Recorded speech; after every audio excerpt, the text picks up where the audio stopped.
Okay, eto na naman tayo sa hula-hulaan.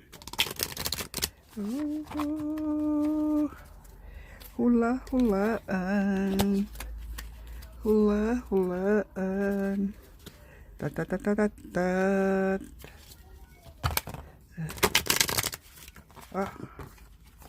Tadang-tadang. Unang baraha.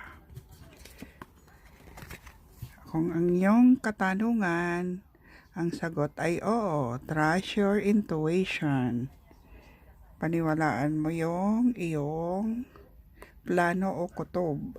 Yan. Pangalawa, alert. Yan po. Consider the situation carefully. Yan. Pag-isipang mabuti kung ano yung plano. Kung ano yung sitwasyon.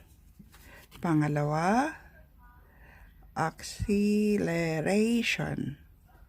Kumbaga, bilisan yung mga plano para makita mo yung resulta. Yun. Thank you.